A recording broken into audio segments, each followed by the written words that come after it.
I know you're all very chatty. It's been a long day, but we have a wonderful panel ahead of us. So, dear fellow delegates, my name is Katja Gershek. I'm a co-founder of an NGO, Regional Dialogue. We work in the area of human rights and justice sector reform in Uzbekistan.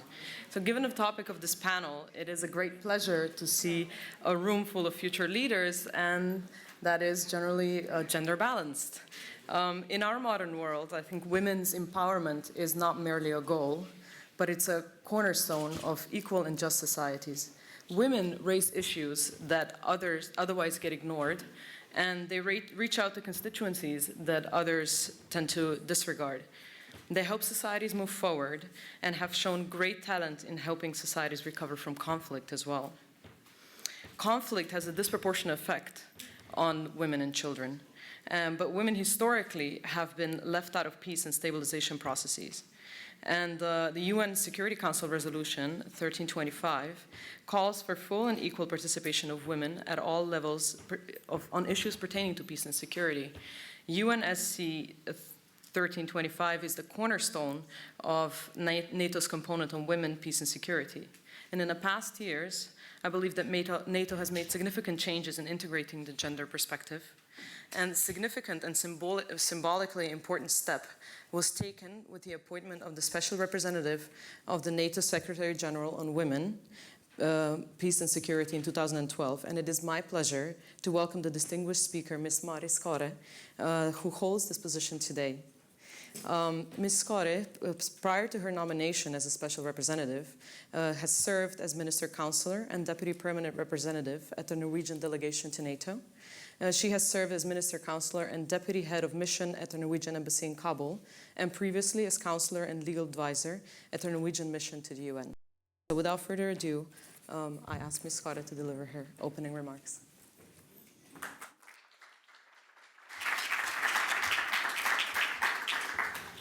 Thank you very much. Thank you very much for inviting me. Future leaders discussing future NATO. What could be more fitting than discussing women, peace and security, women's role and women's situation in all matters relating to conflict prevention, management and resolution. So I congratulate you for putting this on your agenda. I am also content that this is on the agenda for the NATO summit. For the heads of states and governments tomorrow, we have submitted a policy and an action plan. Both documents are revised and significantly strengthened, and they're coming to heads of state and governments for discussion and approval. And I'm very content with these documents, but I am also content with that we are making progress in this important area. Perhaps most importantly for me, because I am looking towards the end of my posting, the end of my tenure, is that I will indeed have a successor.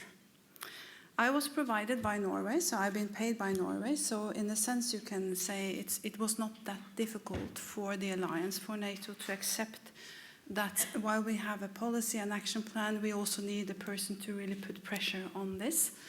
Now, my successor, she will be a regular staff or hold a regular position as Special Representative of NATO's budget. I think that is a very, very important step. And she has been identified. The Secretary General intends to appoint her very shortly. Her name is Mariette Schuurman.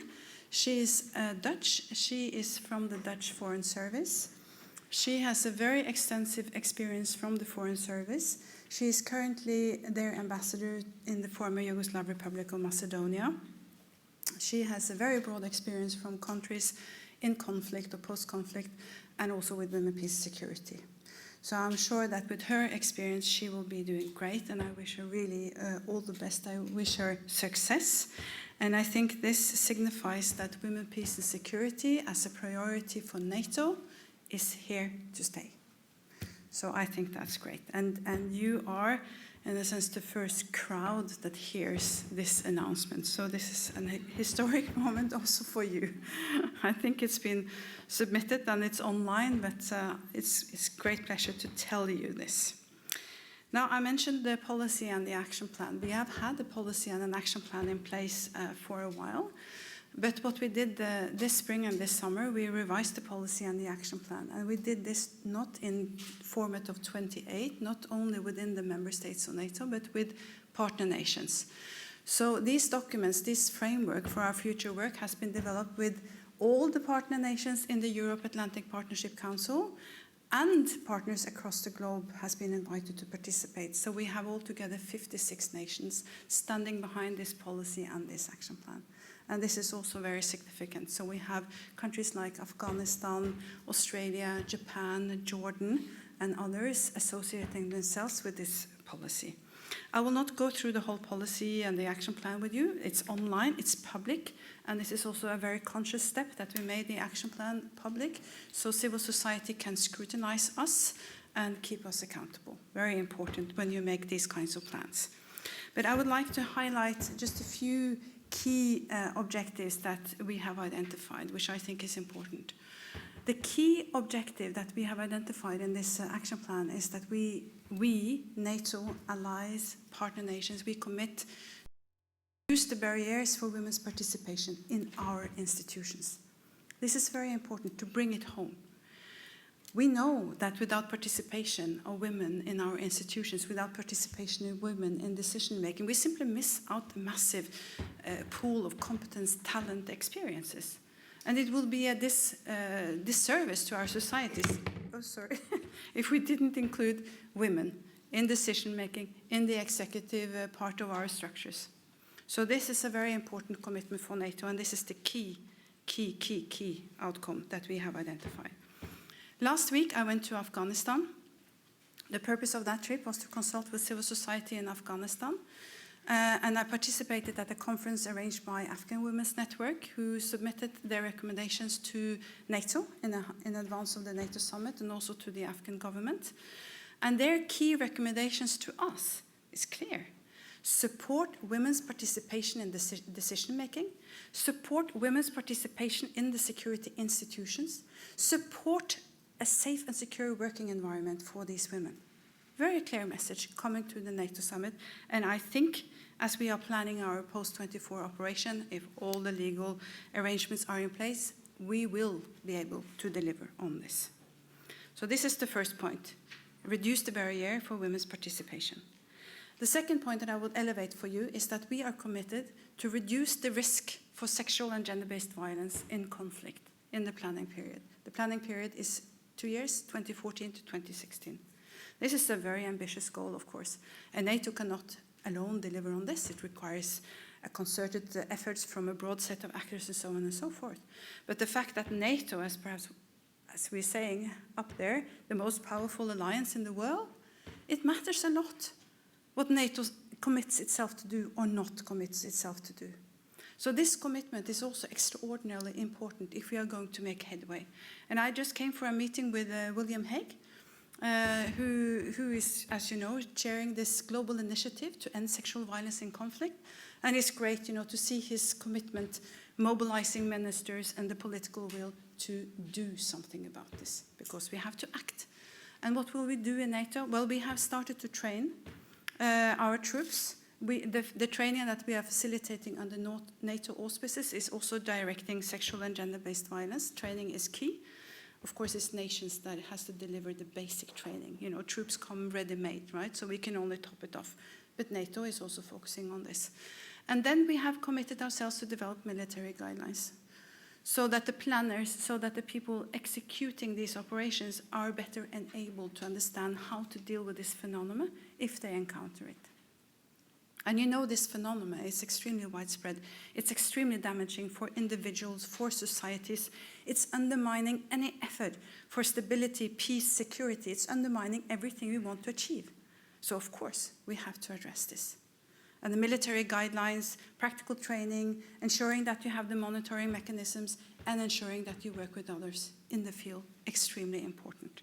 And I really do believe that together we can deliver on this. Another key aspect, not only to deliver on reducing the risk for sexual violence, but also to support the recruitment and retention of women, is of course that we have to live up to our code of standards, our code of conduct. 100%, no less, 100% committed to live up to the standards we have set. Sexual violence and harassment within our own armed forces is absolutely unacceptable. It undermines the legitimacy of the armed forces. The armed forces that we are vesting so much confidence in. If they have behaviors like this, it will undermine their role. So it's extremely important to ensure that we live up to this.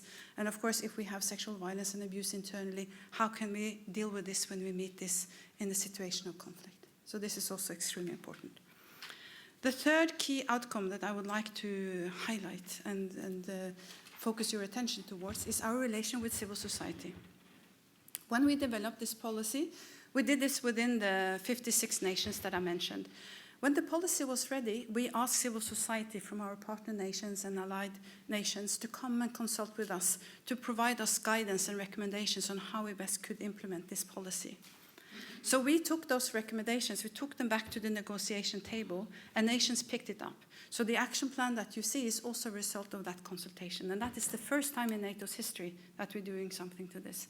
And it of course signifies, the extreme importance it is to have a good dialogue and consultation with civil society when we're talking about women, peace and security. They are the mothers and the fathers of these resolutions, right? So we have committed ourselves that we will explore the possibility to have an advisory panel with civil society, which is also a brand new thing for NATO to do. And we, of course, have committed ourselves to consult with civil society where we are present, in areas where we're present. And as a good example of this, I can say that the Kosovo Women's Network are now integrated and involved in the training of the KFOR incoming troops. And of course, it's in a sense a no-brainer. Who is better to present the female perspective in a certain area than the women from that area? So I feel that we are moving politically and on the practical steps, trying to make sure that we actually make a difference.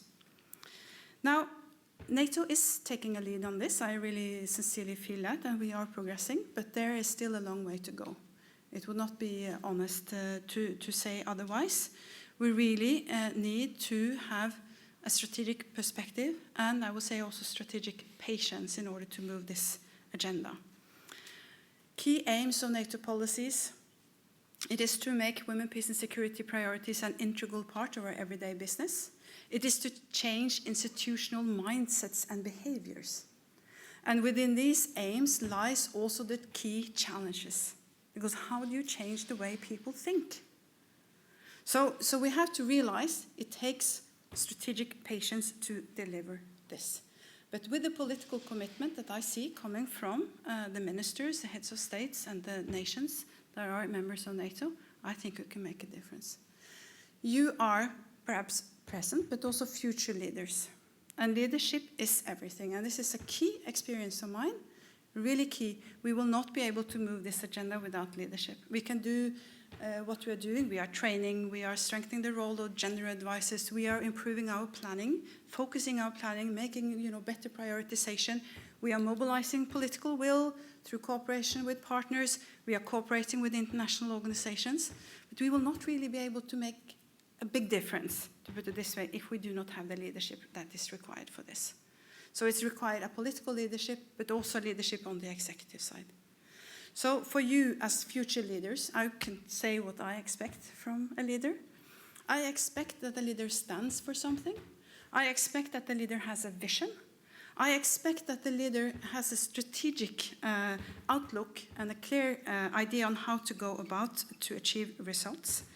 I expect that the leader understands that we need to develop societies where we have equal opportunities and rights for all.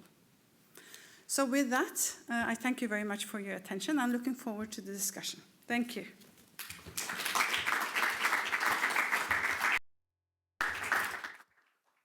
Take a seat anywhere with you. Yeah. Thank you very much for sharing that information and your remarks. I would now like to invite additional two guests on the panel.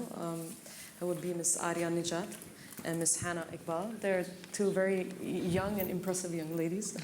Arya is a founding partner of Diran Consulting, a research, political risk analysis, and program assessment firm. With more than 10 years of experience in the development sector in Afghanistan and Pakistan, Arya previously served as the Director of Capacity and Institutional Development at the Government of Afghanistan's Independent Directorate of Local Governance, where she worked to develop Afghanistan's first ever anti-harassment policy.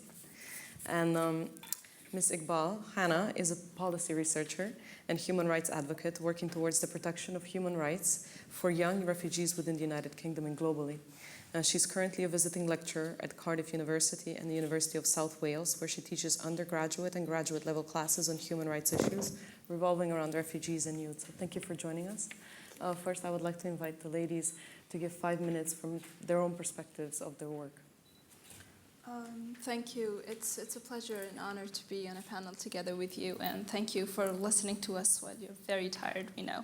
I'll just begin, since the issue of women, peace and security, and there's a focus on Afghanistan in the last decade. NATO has been involved in Afghanistan. I'd like to begin with giving a little context to where really Afghanistan is right now, and in that context where we see women's rights going. I believe that, I must say, I'm very proud that I am witness in my lifetime to the historical moment that Afghanistan is going through, and that is a transition in patterns of transfer of political power from violent to democratic. We are seeing this transition of political power from one elected president to another for the first time. Though we joke about it in Kabul and say it's from one elected head of state to two elected heads of state, but let's see, it cannot get any more democratic. It is sad that the Afghan head of state could not make to the NATO, but I also think that we need to look for alternative anchors as far as NATO's future role in Afghanistan is concerned. And one such strong anchor is Afghan people's support for NATO's future role in Afghanistan, and especially women, as very rightly given by AWN's contributions. And so that's something strong that we need to anchor ourselves into. Now, coming on women's progress in the past decade in Afghanistan, I'll just give you some very brief statistics just to add some perspective to what has really happened there in the past 12 years. Now, beginning with 2001, in the education sector, for instance, where we had less than a few thousand students in schools and almost no girls, now we have 9 million students, of which 40% are women. Some 20,000 university students are women, of a total of 70,000+ students. Some 35% plus of 60,000 teachers are women. So this shows that the role of women is increasing. In the health sector, from a few hundred health centers and lower access to health services to more than 2,000 health centers across the country, and a significant decrease in mortality rates of women.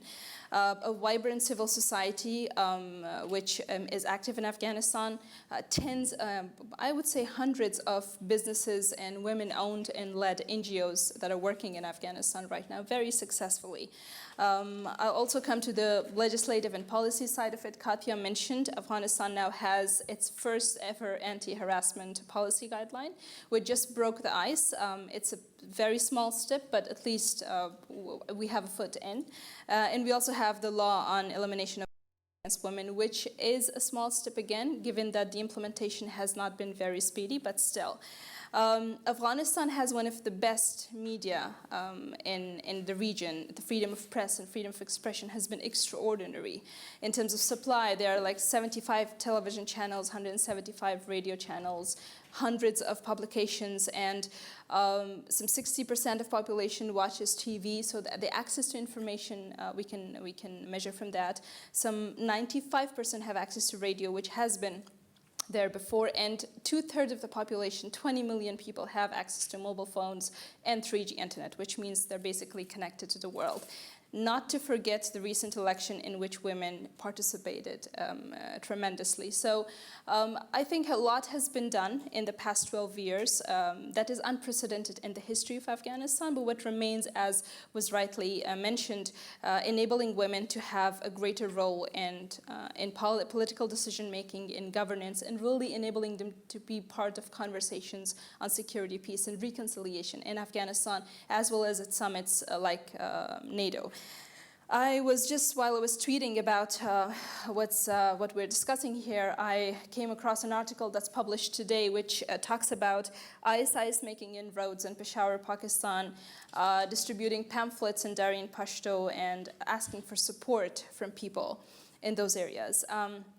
I'm mentioning this because I think the problem that women in Afghanistan face or in that region face has some very strong, serious regional and international dimensions. So as was mentioned by previous speakers, everything is related to everything, and NATO is relevant to Afghanistan, Afghanistan is relevant to NATO.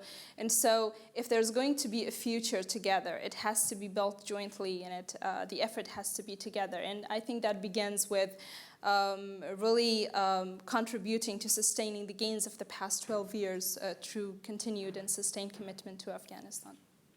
Thank you. Hannah, please go ahead. Thanks.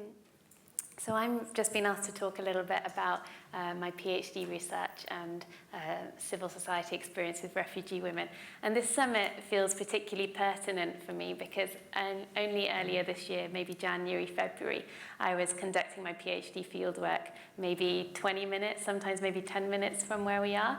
And so to be having conversations with young people who have fled violent conflict and have just had their lives shaken up by a lot of the kind of factors we've been talking about today, and then be here today geographically so close to where I had those conversations feels to me to be quite profound. So you'll all know that, and it's been mentioned today already, that we're experiencing a forced displacement crisis. It's been estimated that there are currently 51.2 million forcibly displaced people across the world, including refugees, internally displaced persons, and asylum seekers. 2013 showed the highest levels of forced displacement ever recorded, with 10.7 million people having to flee their homes. And what was striking about last year was that children under 18 constituted 50% of the refugee population, which was the highest percentage for a decade. And we know that women and children who are displaced by conflict are particularly vulnerable to serious human rights violations such as trafficking, forced labor, sexual violence. And since refugee women and girls make up half the refugee population, the rising numbers of refugees cannot be ignored in relation to the agenda which we're talking about today. This issue also represents, I think, an important opportunity for member states to ensure that they the refugee women who now reside within their borders. I'm just going to highlight a couple of examples from my research, demonstrating two of the different ways that I've seen that displacement can impact on women's lives. Firstly, I'm going to focus on the occasions where forced displacement can act as an opportunity for greater security and participation for women within their new country. I'm going to briefly share the words of Priya, aged 15, who fled political persecution in Afghanistan and came to the UK earlier this year. For Priya, while her first forced displacement caused upheaval and uncertainty, she viewed it as a positive change and an opportunity to develop her education and participation as a woman. She said, "There, in Afghanistan, they wanted to kill me. Does anyone want to kill me here? And they didn't give me education. Now I have education. There I had no future, but now I have all the opportunities and I can be successful here, but over there not. There nothing was my dream, nothing, nothing. Now I have lots of dreams and aims. I am totally changed. Freedom is really nice because this life doesn't come back, does it? But there, no future, nothing."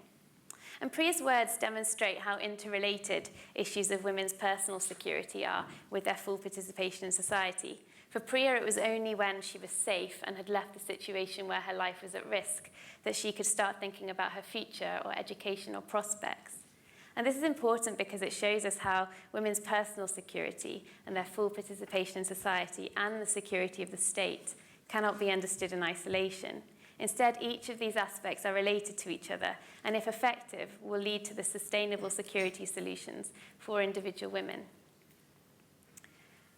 We also know that if we focus only on the security threats that women face, we risk stripping them of their agency and ignoring their capacity to act as key agents of change.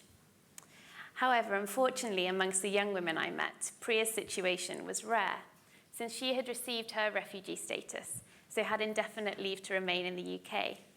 With tougher immigration control and rising anti-immigrant sentiment in many of our member countries, the majority of displaced women do not reach this level of security. Instead, their lives are characterized by insecurity, stuck in limbo in camps or detention centres or as asylum seekers. This was the case for another young woman I interviewed, Angela, who had fled religious persecution as a Yazidi Muslim. For her and many others, her forced displacement had further compounded the political, social, and economic insecurity she had experienced. Speaking about it, she said, "I hate it because it changed all our lives. Like, I don't know who I am anymore, really. I don't know what my future's going to be like. Before, I knew who I wanted to be, what I wanted to do. Now I don't. Now I don't even care, because you can't live in your own country because there's really bad problems. And then here, it's basically the same, because you're trying to fight and prove to the UK what you went through, but they don't believe you, or they do believe you, but they don't want to believe you." And for Angela, her experiences of forced migration further increased her insecurity, leading her life to be in limbo. And it's for these people that I really wonder what we can think of as member states where they're destitute and their home country doesn't want them and we don't want them. And so this question can be applied to millions of women across NATO countries. At present, we're finding this tension means that many vulnerable displaced women are slipping through the crack, putting them further at risk of trafficking, sexual violence, and exploitation. Thank you. Thank you to all of you for highlighting this hugely important issue and the issues that we face with the women in peace and security area. And particularly, I think it's very important that we give a voice to 3 young ladies that you mentioned that otherwise would never be heard in a forum like this, and at the same time here on the policy level how things are shifting and how we're working towards a better situation. But Ms. Scott, I wanted to pick up with you on what you were mentioning before in the policy level. I know that NATO has worked to include a gender perspective into ISAF and KFOR. Would you be willing to give us concrete examples of how this has worked on the ground, how this has changed the situation for women on the ground? Yeah. Yes, we have been working on integrating a gender perspective into our operational planning for a while. What was decided in Chicago at the last summit was that we were going to evaluate the implication of 1325, which is the number of the resolution, the mother resolution, for ISAF and KFOR. So we did that, also because we wanted to do some real institutional learning. And I think what we have learned from this is that it's really important to focus on what we as an institution is doing and how we are working and how we are thinking about this. Because if we do not sort of have our own house in order, we will not be able to deliver in the areas where we are to assist in crisis management. So what we have really learned and what we are now improving is that we need to have troops and officers that are trained on this. So it's really important what kind of national training they get, but we have also strengthened our own training through having a separate entity on gender training, which is the Nordic Center for Gender in Military Operations located in Sweden. So they got this role 1.5 years ago. And have developed a curricula specifically directed at gender advisors, gender focal points, commanders. So training is something that we have really improved, and this will enable the troops to understand the social roles in the area where they are to help. They have to understand it in that context in order to act appropriately. If you do not understand that women in a certain area perhaps are precluded to speak with men, and you engage as a military operation without having that understanding, perhaps without having women as a part of your operation, you can do a lot of unintentional harm. And the measures that you want to initiate can be completely wrong for the women. So it means that if you want to assist in establishing infrastructure, for instance, you need to know what the women's interests and security needs are in order also to accommodate that.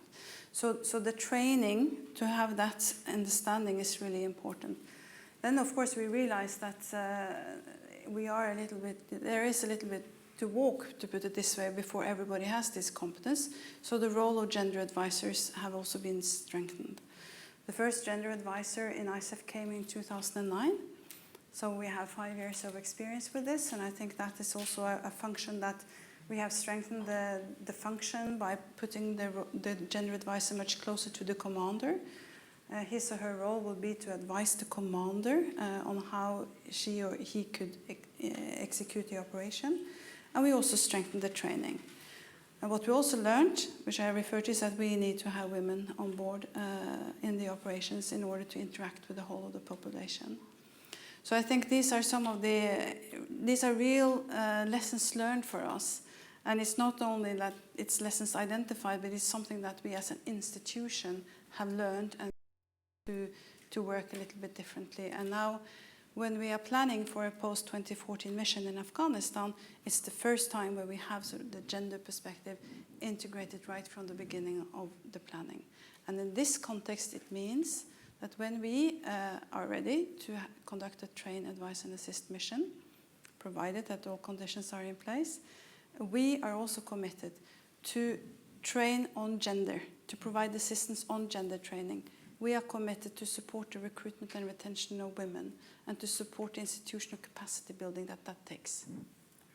Thank you. Another point I wanted to ask you about is you mentioned how important it is to cooperate with local civil society. Yes. And has that taken place in Afghanistan? Yes. And to what extent, I mean, and also to Arya, then to follow up on that. Yeah. You come from civil society in Afghanistan. Have you seen this type of cooperation on the ground already? Please, Ms. Carter. Yes. Yes, this is also one of the lessons learned, by the way, that, you know, if you really want to understand what's going on around you, you need to interact with the people, right? So it's in a very logical step to make. I think that we have strengthened our relations with civil society from being perhaps more ad hoc type of contacts to a more strategic focused dialogue. We see that their perspectives are something that we need, in a sense, in order to be professional, in order to conduct ourselves in an adequate manner. We see that they can contribute with training, like I mentioned, for Kosovo. The Kosovar's Women's Network is actually briefing incoming troops. And we see also the necessity to have this dialogue at the strategic level. So it's been a specific priority for me personally to strengthen this relation. And we have, with the Afghan civil society, had a very good development with our relationship with the Afghan Women's Network.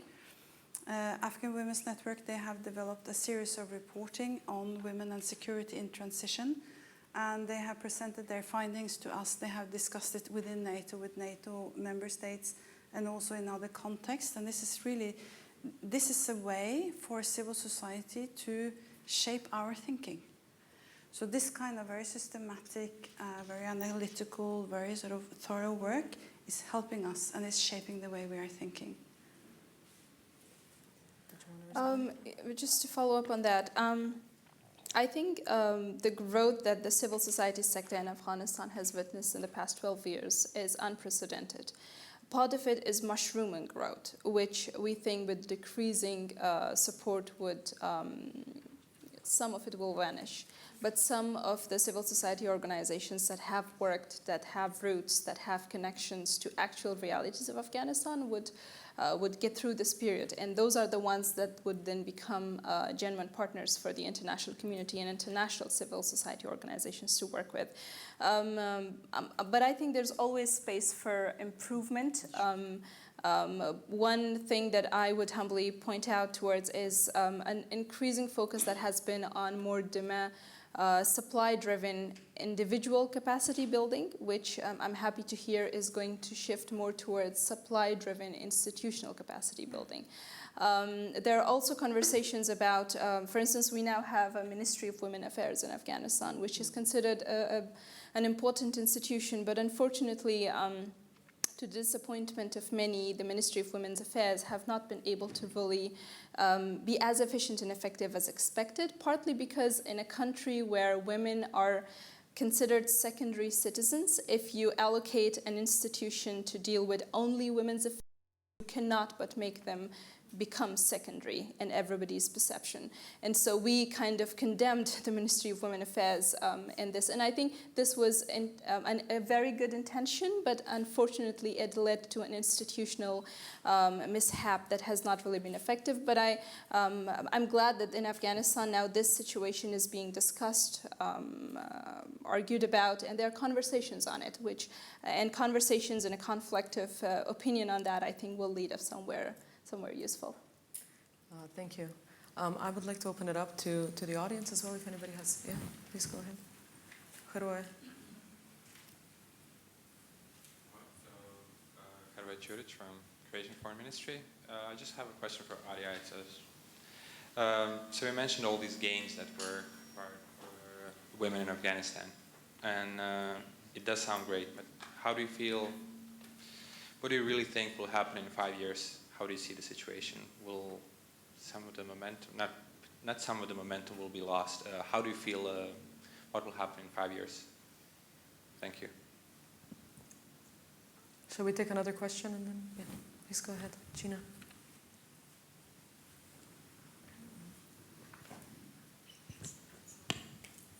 Ladies, thank you for your comments. In reviewing the action plan, and this is actually a topic that hits close to home for me, because when I was at the U.S. Army School of Advanced Military Studies, I actually wrote my monograph on the need for the U.S. Army to institutionalize the female engagement team capability. And it really echoes actually one of the actions that you recommend, which is that the military, or that gender advisor capacity be recognized as a military capability.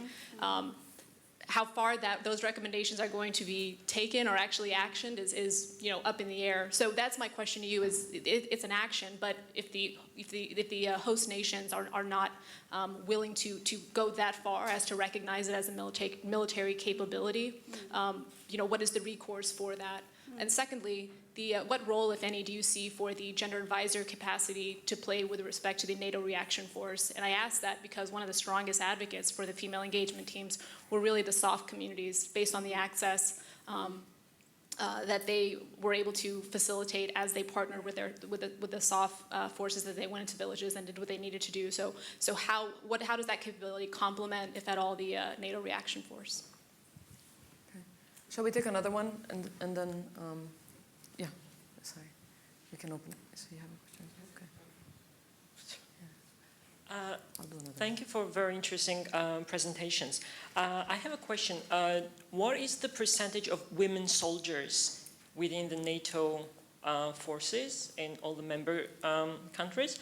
And are there any instruments like specially designed for women soldiers? Because now we're facing a situation in Ukraine when a women pilot is in jail in Russia, and she's basically forced to go through psychiatric examination. So are there these type of cases considered, or are you thinking about similar threats to women soldiers? Thank you. Okay. So Shall I? No, please go ahead. Yeah. You're asking very good questions, which is also pointing at, in a sense, the role and responsibility of NATO, what is not the role and responsibility of NATO. NATO is an intergovernmental organization, and the way NATO is functioning is that NATO is not giving instructions, to put it this way, to national defense policies, including recruitment and retention of women. So when it comes to national capacities, it's all in the hands of nations. And I think I usually say, when I sort of give this broader speech, that if we are going to deliver on this, if we're going to have women in the operations, competent people there, gender advisors, it's all in the hand of nations. NATO does not have forces. It's national forces that are made available for NATO when we are leading operations and missions. So I think this is important, and it's a limitation. But what NATO can do, and what we are trying to do, and here is perhaps what the strategic patience comes in, we should see gender competence as a military capability. So this is also why I've been engaging in NATO defense planning process, for instance, that when we eventually come out with the requirement, what is needed for us to meet our level of ambition, it is also identified that we need competence on gender, And we need gender enablers such as gender advisors and female engagement teams, it being mixed female engagement teams or all female engagement teams. So we have not really, the authority in a sense, or the in-depth knowledge, I would say, to really sort of pronounce ourselves on the line of question that you are putting forward. I think your question of the capabilities that we need on gender for the reaction force is very good. And that touches on another point of mine, which is, sometimes harder to push, and that is all the current conflicts, they have a gender dimension. And you mentioned the female pilot in Ukraine. So, of course, women's situation in that crisis and women and the protection needs, but also the lack of participation are aspects in all of the conflicts. So we need to enable ourselves to have the competence on board also in the reaction force, of course. So, but also then to the question about our capabilities to sort of help women in that type of situation. We do not possess it at NATO. It is within the nations, and they have to develop these capacities and capabilities to assist women in that situation. But of course, it's a very specific situation, and it requires and it deserves a lot of attention internationally, that situation.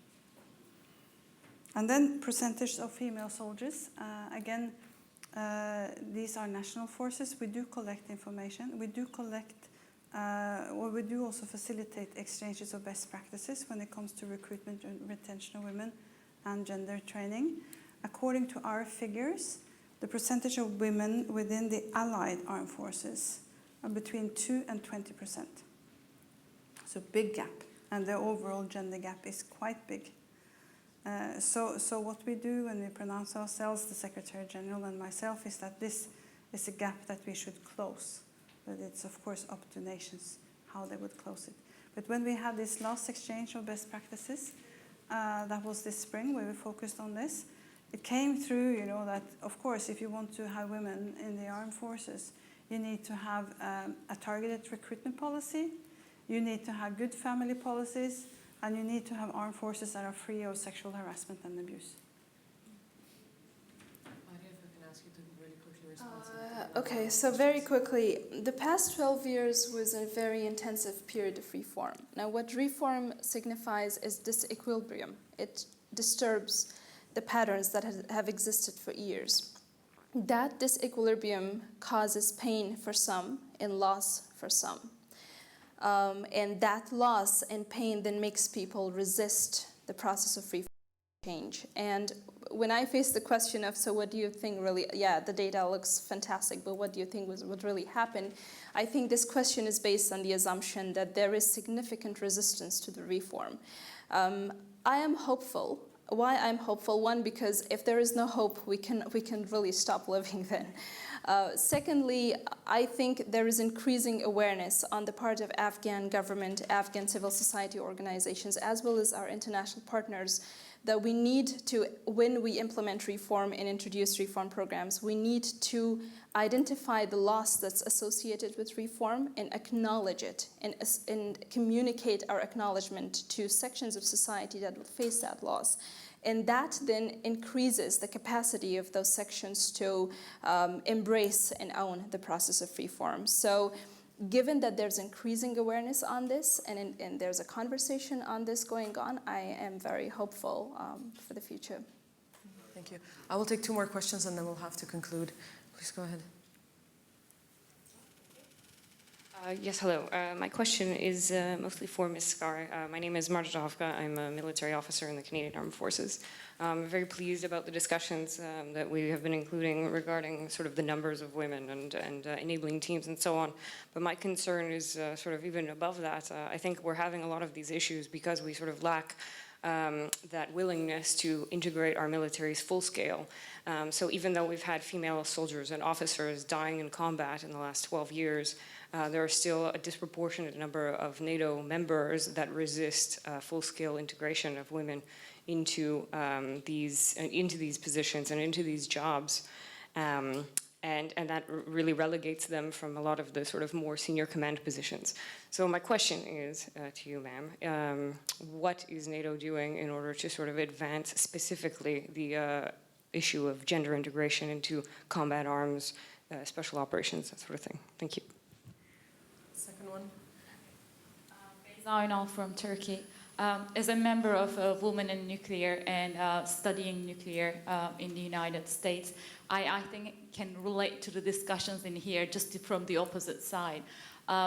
My question is, what are the ways to engage with men and encourage men, not only the decision makers, but the society as well, to pursue gender policies in post-conflict areas? Because when we think about women and security, we always look from the woman perspective. What about getting the men perspective in? Thank you. Yeah, my comment to that is just, this is not a gender-balanced panel either. But can I ask the panelists to respond very quickly, please, and then we have to conclude. Yeah. On the integration issue, NATO does not have a policy on this because it's a national defense planning policy issue. I don't think it's correct. I think most of the members of NATO actually have full integration as the policy. Personally, I support that fully. I think, as you said, I think that has been the experience from Iraq in particular and Afghanistan also, that you see women in reality fighting alongside with the men, dying and being wounded, but not getting the credits for it. And I think that experience has led to some changes and some changes in people's perceptions on the need to integrate women fully. I think that the nations that have this full integration have very good experiences with this. I read an article from Norway here the other day where also they have shared barracks and things like that. So, and it's working very well. I mean, it's not a solid fundament for me to say that these are sort of the results and here we can draw these lessons learned, but at least there are experiences that are very positive with full integration of women. So my support is there, but it's a personal point of view. And then the issue of men, it's a great point. If you want to change things, if we are to succeed, of course we have to engage both men and women in this in order to have societies that are free of discrimination and societies that have equal opportunities and rights for all. It's an absolutely necessity as a strategic point. And I always find that it's very, very helpful, to put it this way, to have male colleagues also articulating this agenda. So one of my key lessons learned from this position, which I talked a little bit about, is that we need leaders. You know, we really, really, really need that key leadership, but we need it from men and women. And if we want to change women's role, then we also need to look at men's role. So it's a very logical approach. So we need to involve men for sure. Yeah. Thank you very much. And I'm very sorry that, again, we ran out of time to keep discussing these very important issues. But I want to thank all the panelists for sharing the information. If you have any last concluding thoughts, then I will give you the opportunity right now. Otherwise, we conclude. I would just speak, I guess, to all the men in the room, because just following what you're saying, it's so true that if we really want to progress this agenda, it needs to stop being seen as this kind of peripheral thing that the women just talk about at the end of the day. I don't mean today, but just to kind of symbolically. So all of you, take it back to your areas of leadership and keep banging on that drum. Can we just take the question from one of the two men that asked the question, but we went for three women.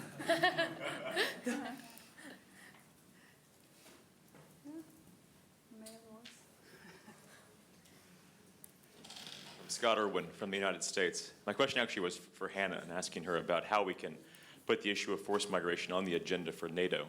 And obviously migration in more the voluntary sense is high on the agenda, with people returning to the United Kingdom and elsewhere after participating in some of these conflicts in the Middle East. But is there a way to broaden the context, because clearly these things aren't happening in isolation, and actually have a forward policy on this?